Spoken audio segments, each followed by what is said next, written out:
Good morning, everyone. Let's start our next problem based on working capital management. Last week मध्ये आपण already 3 problem complete केलेत ना. Okay, बघूया आपण काय सांगितलंय. Ruby manufacturing company give the following details. Estimate level of activity 26,000 unit on production for the year ended 2013-14. Raw material cost sheet दिलेली आहे ₹20, direct wedges ₹8, overhead ₹16 and selling price दिलेला आहे 15. ओके, देन ऍडिशनल इन्फॉर्मेशन मध्ये दिलेला आहे. First, raw material in stock average 4 week consumption. Okay, 4 week consumption that means जे raw material आपण store करून ठेवलेलं आहे ते किती 4 वीकचं असणार आहे. हा झालेला नाहीये ना प्रॉब्लेम. वर्किंग प्रोसेस दिलेला आहे 2 वीकचा पिरियड. फिनिश्ड गुड्सचा पिरियड आहे 2 week. Credit allow by supplier. Credit allow by supplier. Supplier that means creditors. लक्षात ठेवा, सप्लायर म्हणजे कोण आहेत तर क्रेडिटर्स. जे करंट लायबिलिटी मध्ये आपण घेणार आहोत क्रेडिटर्स, त्याचा पिरियड दिलेला आहे 2 week. Then credit allow to debtors 3 week. डेटर्सचा पिरियड दिलेला आहे 3 week. Lagging payment of wages and overhead 1 week. म्हणजे जे आपण आउटस्टँडिंग वेजेस आणि आउटस्टँडिंग ओव्हरहेड घेतो त्याचा पिरियड दिलेला आहे 1 वीकचा. Okay, then cash at bank balance 24,000. Cash balance किती दिलेला आहे 24,000 दिलेला आहे. Production is carried on evenly throughout the year. आणि अशा पद्धतीने वर्षभर प्रोडक्शन हे चालू होतं. Provide a margin of safety at 10%. Margin of safety काय करावी लागते तर ऍड करावी लागते, जी किती दिलेली आहे 10% दिलेली आहे. Debtors are to be calculated at selling price. आपल्याला माहिती आहे की आपण डेटर्स काय करतो सेलिंग प्राइस वरतीच कॅल्क्युलेट करतो, बट एक ऍडिशनल इन्फॉर्मेशन तुम्हाला इथे दिली जाते. Then 20% purchases and 20% sales. Important adjustment आहे. आपण लास्ट लेक्चरला ह्या बेसवरती प्रॉब्लेम ऑलरेडी बघितलेला आहे. ठीक आहे, 25% purchases and 20% sales are against cash. जसं मी तुम्हाला सांगितलेलं आठवतंय का बघा, वर्किंग कॅपिटल मॅनेजमेंट मध्ये here we record only credit transaction. Right, फक्त आपण काय करतोय क्रेडिट ट्रान्झॅक्शन रेकॉर्ड करतोय. आणि जे काही कॅश दिलेली आहे, कॅश रिलेटेड ट्रान्झॅक्शन दिलेलं आहे. परचेसेस, परचेस आपण काय केलंय, काय परचेस करतोय आपण इथे रॉ मटेरियल. रॉ मटेरियल कोणाकडून घेतलं आपण क्रेडिटर्स कडून. क्रेडिटर्सला काय म्हटलेलं आहे सप्लायर. काही कीवर्ड लक्षात ठेवा, क्रेडिटर्स म्हणजेच कोण आहे सप्लायर आहे. आणि त्याच सप्लायर कडून आपण काय घेतोय तर, अरे बोला, पहिला लेक्चर आहे ना, फटाफट बोला. काय घेतलं आपण रॉ मटेरियल घेतलेलं आहे. क्लिअर, म्हणजे जेव्हा आपण रॉ मटेरियल परचेस केलेलं आहे तेव्हा आपण ऑलरेडी त्यांना 25% कॅश पे केलेली आहे. लक्षात येत आहे, 25% कॅश आपण ऑलरेडी त्यांना पे केलेली आहे. That how many amount remain 75%. किती अमाऊंट अजून रिमेन आहे 75% अमाऊंट अजून रिमेन आहे. म्हणजे ती आपल्याला काय करायची आहे पे करायची आहे. रिलेशन लक्षात ठेवा, क्रेडिटर्स रिलेशन परचेस सोबत, आणि त्यालाच क्रेडिटरला आपण म्हणतोय सप्लायर. लिहून ठेवा, स्टुडंट प्रत्येक वेळी ह्या सेंटेन्स मध्ये कन्फ्युज होतात. क्रेडिटर्स ऑब्लिक सप्लायर अँड त्याच्याकडून आपण परचेस करतो रॉ मटेरियल. क्लिअर, नाही त्याच्याच पुढे कंटिन्यू ऍडजस्टमेंट दिली आहे 20% सेल. जे काही आपलं प्रोडक्शन झालेलं आहे फिनिश्ड गुड्स आपण काय केले मार्केटमध्ये जेव्हा सेल करायला गेलो तेव्हा 20% फिनिश्ड गुड्स आपण कॅश बेसिस वरती सेल केलेले आहेत. आता सेलिंगचं रिलेशन कोणासोबत असणार आहे डेटर सोबत. तिथे नोट लिहिलात ना, purchase is equal to creditors, तसंच इथे sales is equal to debtors असं मेन्शन कर. सेलिंगचं रिलेशन कोणासोबत असणार आहे, sales is equal to debtors. म्हणजे जे आपण करंट असेट मध्ये डेटर्स कॅल्क्युलेट करणार आहोत ते किती पर्सेंट कॅल्क्युलेट करावे लागतील, 80%. लक्षात येत आहे, 80%. कारण ऑलरेडी आपण 20% काय केलेलं आहे, कॅश कॅश पे केलेली आहे कस्टमरने. क्लिअर होती का ऍडजस्टमेंट? काही डाऊट असेल तर विचारू शकताय. फटाफट सांगा ही ऍडजस्टमेंट कोणाकोणाला क्लिअर झाली आहे.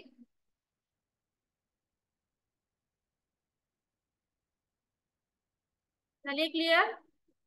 बाकी कोणाला क्लिअर झालेली नाहीये त्याने हात वरती करा. क्लिअर झालेली नाहीये. आता लेट आलात ना तुम्ही, लेट आलेल्याने विचारायचं नाही. Then concentrate on lecture. अजून झोप गेलेली नाहीये. काय सांगतोय आपण, एक कीवर्ड लक्षात ठेवा. It's a very simple thing की रॉ मटेरियल आपण क्रेडिटर्स कडून परचेस करतोय. परचेस वर्डिंग दिसलं की त्याचं रिलेशन क्रेडिटर सोबत आहे. क्लिअर? परचेस क्रेडिटर्स म्हणजे क्रेडिटर्सलाच आपण काय म्हणतोय, सप्लायर. हे 3 गोष्टी लक्षात ठेवा. That's it. आणि प्रॉब्लेम मध्ये तुम्हाला किती पर्सेंट कॅश तुम्ही पे केलेली आहे ते दिलेलं असतं. आता इथे काय दिलंय, 25% कॅश तुम्ही पे केलेली आहे. मग 100 मधून 25 मायनस करायचे म्हणजे किती राहतात, 75. मग 75% तुम्हाला क्रेडिट अजून द्यावे लागणार आहे. It's a very simple. Clear? क्रेडिटरची ऍडजस्टमेंट. त्याच ऍडजस्टमेंटच्या पुढे कंटिन्यू दिलेला आहे सेल. ओके, म्हणजे काय दिलेलं आहे बघा इथे पुढे, 20% सेल्स आर अगेन्स्ट कॅश. म्हणजे जे तुम्ही क्रेडिट ट्रान्झॅक्शन केलं होतं, डेटरने कस्टमर सोबत क्रेडिट ट्रान्झॅक्शन जे केलं होतं त्या कस्टमरने काय केलेलं आहे, 20% कॅश तुम्हाला पे केलेली आहे. लक्षात आलं? कस्टमरने तुम्हाला 20% कॅश पे केलेली आहे. म्हणजे इन फ्युचर कस्टमर अजून किती पर्सेंट कॅश पे करेल, 80%. लक्षात आलं का? 80% कॅश काय करेल, तो पे करेल. आता इथे वर्डिंग काय आहे, डेटर्स. डेटर्सलाच आपण अजून कस्टमर ऑब्लिक वर्डिंग लिहून ठेवू. डेटर्सलाच काय म्हणणार आहात, डेटर्स रिलेशन कोणासोबत आहे, कस्टमर सोबत. सो डेटर, कस्टमर आणि सेल्स हे इक्वेशन लक्षात ठेवा. क्लिअर? चल स्टार्ट करूया. ड्रॉ करा फॉर्मॅट.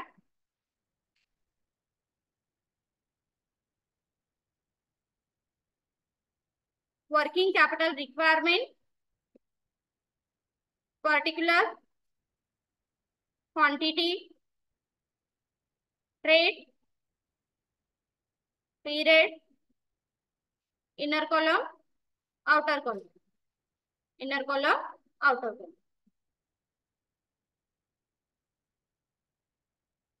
चला ड्रॉ करा फॉर्मॅट फटाफट.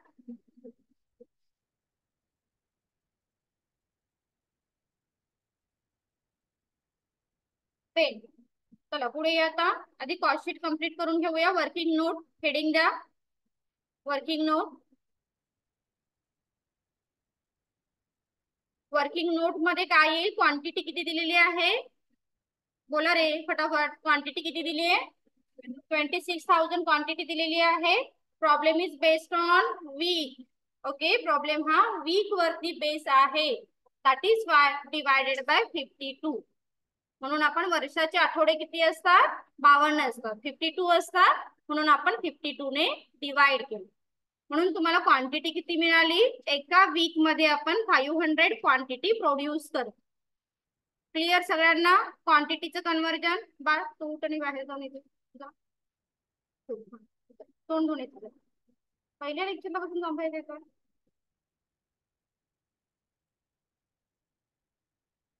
क्लिअर? लक्षात आली का कॉस्ट शीट? ओके चला पुढे या. क्वांटिटीचं कन्वर्जन झालेलं आहे. कॉस्ट शीट या. कॉस्ट शीट मध्ये मटेरियल किती आहे बघा,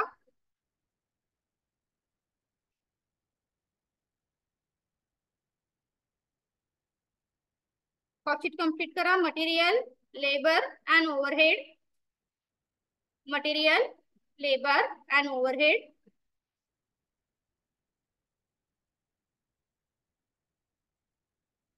मटेरियल आहे 20, लेबर आहे 8 अँड ओव्हरहेड दिलेला आहे 16. ओके, प्रॉब्लेम मध्ये बघा, मटेरियल आहे 20, डायरेक्ट वेजीस म्हणजेच लेबर म्हणतो आपण 8 दिलेला आहे आणि ओव्हरहेड दिलेला आहे 16. क्लिअर. ओके, टोटल करा. टोटल कॉस्ट किती मिळेल बघा. टोटल कॉस्ट मिळाली 44 मिळाली आणि सेलिंग प्राइस दिलेली आहे तुम्हाला 50. सेलिंग प्राइस दिलेली आहे 50. That means we can easily identify profit amount. Okay, प्रॉफिटचा युनिट आपण इझिली कॅल्क्युलेट करू शकतो. सो 44 मधून 50 मायनस केल्यानंतर तुम्हाला प्रॉफिटची व्हॅल्यू कळेल ₹6. कॉस्ट शीट क्लिअर झाली आहे सगळ्यांना? कोणाकोणाला क्लिअर झाली आहे? नक्की. चला पुढे फॉर्मॅट मध्ये या. Heading the first current asset.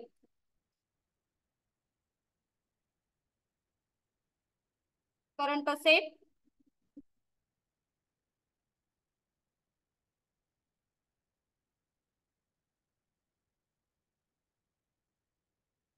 Current asset मध्ये first point stock. Okay, first point stock.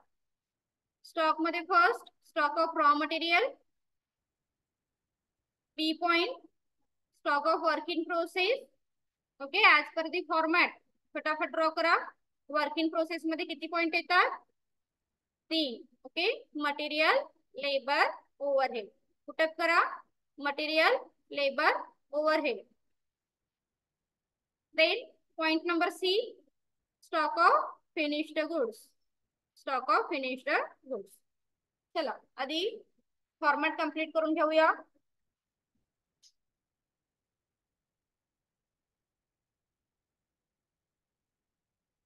Stock मध्ये 3 पार्ट आले. Stock of raw material, stock of work in process and stock of finished goods. Work in process मध्ये 3 part आले.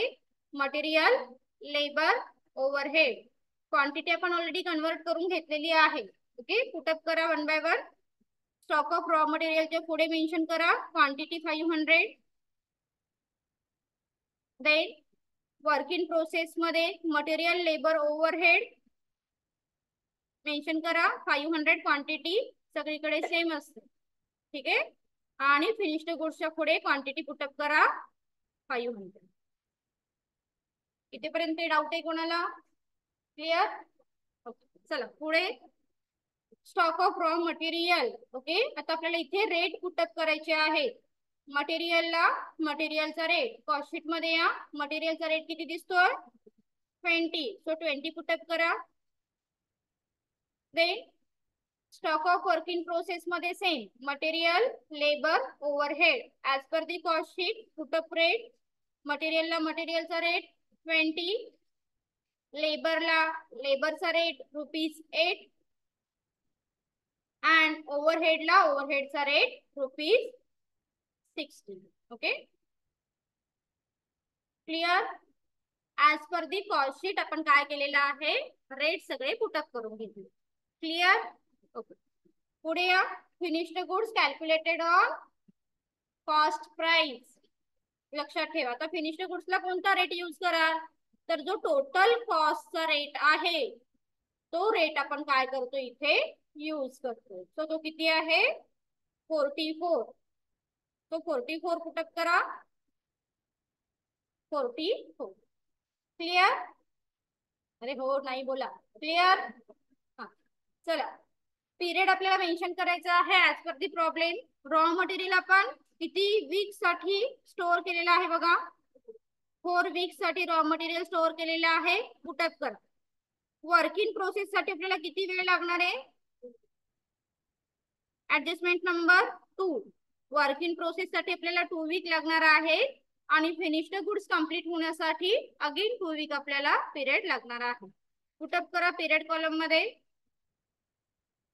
Work in process 2 week and finished goods 2 weeks. Work in process 2 हा period आहे आणि as per the formula 0.5 is applicable for labour and overhead. Clear? लक्षात येत आहे? हा formula विसरायचा नाही. हा आपण पहिला जो घेतलेला आहे 2 अँड 2 हा असणार आहे वर्क इन प्रोसेसचा पिरियड, दॅट मीन्स 2 वीक. आणि जो पुढचा आहे 0.5 हा फक्त लेबर आणि ओव्हरहेड साठी येईल, जो की फॉर्मॅट मध्ये फिक्स आहे. क्लिअर? सेम फिनिश द गुड्सला आपण पिरियड पुटअप करून घेतला 2 वीक. क्लिअर इथेपर्यंत? चल फटाफट कॅल्क्युलेट करा. स्टॉक ऑफ रॉ मटेरियल आउटरला अमाऊंट सांगा किती येईल? 40,000 राईट. देन वर्क इन प्रोसेसचं कॅल्क्युलेशन करा इनर कॉलम मध्ये. 500 इंटू 20 इंटू 2 20,000. देन लेबरचे कॅल्क्युलेशन करा 500 into 8 into 2 into 0.5 4,000. Then 500 into 16 into 2 into 0.5 8,000. Total करा वर्क इन प्रोसेसच्या आउटरला 32,000. Clear? Stock of finished goods मध्ये या. Stock of finished goods 500 into 44 into 2 44,000. स्टॉकचं calculation सगळ्यांना समजलेलं आहे का? काहीही डाऊट असेल तर एकदा नाही 10 वेळा विचारलं तरी चालेल, पण तो पार्ट त्यावेळी क्लिअर होऊ दे. Clear? Okay. Second point, debtors. Second current asset असणार आहे debtors. Quantity same 500 quantity. Then debtors साठीचा पिरियड बघा किती दिलेला आहे.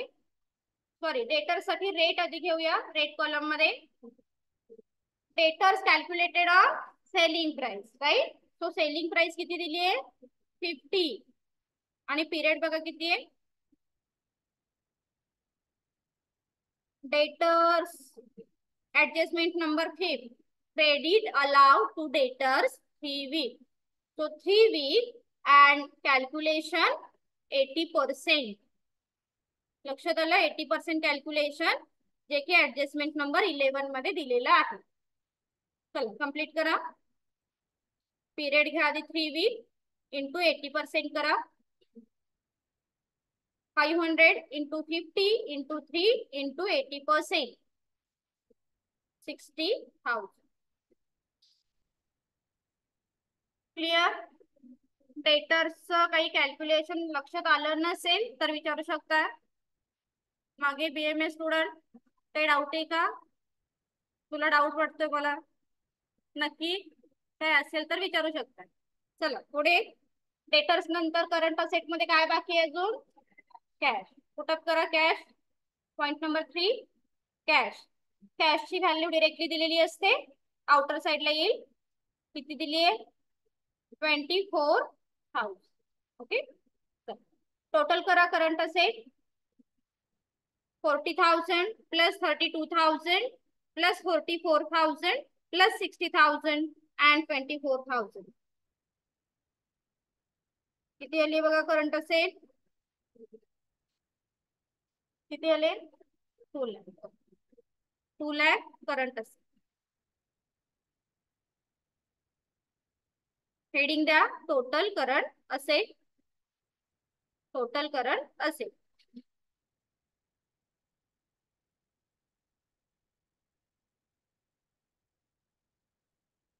बी part, less current liability.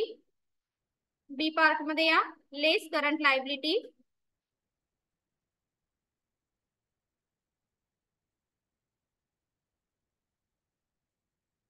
Current liability fix आहे 3. First creditors, second outstanding wages आणि third outstanding over. So put up करा 1 by 1. Creditors, then outstanding wages and third outstanding overhead. Quantity again सगळीकडे same येईल. क्वांटिटी किती आहे? 500, 500 and 500. क्लियर? क्रेडिटर्सचं रिलेशन कोणासोबत आहे? Material सोबत. ओके, सो मटेरियलचा रेट किती आहे? 20. वेजीसचं रिलेशन लेबर सोबत. सो लेबरचा रेट किती आहे? 8. आणि ओव्हरहेडचा रेट 6. देन क्रेडिटर्स साठी पिरियड बघा किती दिलाय प्रॉब्लेम मध्ये? 2 वीक आहे. Adjustment number 4. Credit allowed by supplier 2 week दिलेला आहे. आणि ऍडजस्टमेंट नंबर 11 चा इफेक्ट येईल. राईट? सो 25% परचेसेस ऑलरेडी आपण पे केलेले आहे. 25% परचेस अगेन कॅश, म्हणजे कॅश पे केली आहे 25%, रिमेनिंग येईल 75%. पुटअप करा. First 2 into 75%. 2 घेतला पिरियड, 75% घेतली credit value remain. Okay, calculate करा किती येतील बघा creditors. 500 into 20 into 2 into 75%, 15,000. Then wages साठी आणि ओव्हरहेड साठीचा पिरियड बघा किती आहे? किती वीक आहे? 1 वीक असेल. Lag in payment of wages and overhead 1 week. So 1 week put up करा. 1 week wages, 1 week overhead. Calculate करा. 500 into 8 into 1, 4,000. 500 into 16 into 1. Very good. Total करा. 27,000.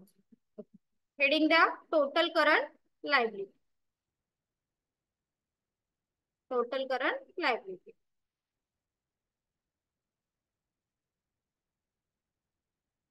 करंट लायबिलिटी क्लियर सगळ्यांना? देन ए मायनस बी करा आता. A minus B,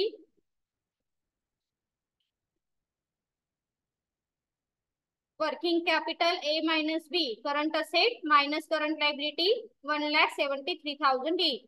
check करा. Clear? नाही, आता आपल्याला आणखी एक ऍडजस्टमेंट दिलेली आहे, मार्जिन ऑफ सेफ्टी. बघा प्रॉब्लेम मध्ये आणखी एक ऍडजस्टमेंट आहे आपल्याला, margin of safety.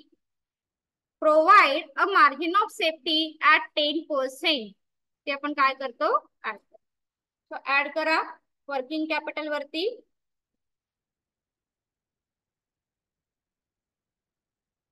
Add margin of safety on working capital. तर वर्किंग कॅपिटलची व्हॅल्यू किती आहे? 1,73,000. त्याच्यावरती आपल्याला 10% ऍड करायचे आहे. मग किती येतील? बोला. 17,300. सिंपल थिंग, एक 0 कॅन्सल करायचा म्हणजे 10% व्हॅल्यू मिळेल. मार्जिन ऑफ सेफ्टी लक्षात आलं का? प्रॉब्लेम मध्ये मार्जिन ऑफ सेफ्टी वर्डिंग बघितलं की लक्षात ठेवायचं ते वर्किंग कॅपिटल मध्ये ऍड करायचं असतं. ए मायनस बी केल्यानंतर जी व्हॅल्यू येईल ती वर्किंग कॅपिटल असणार आहे. आणि त्याच्यामध्ये आपण जे पर्सेंटेज दिलेला आहे मोस्टली 5% और 10% दिलेली असते. व्हॅल्यू ऍड केली 17,300. सो नेट वर्किंग कॅपिटल किती मिळेल बघा? 1,73,000 plus 17,300. 1,73,000 plus 17,300. 1,90,300. Heading the net working capital. Net working capital.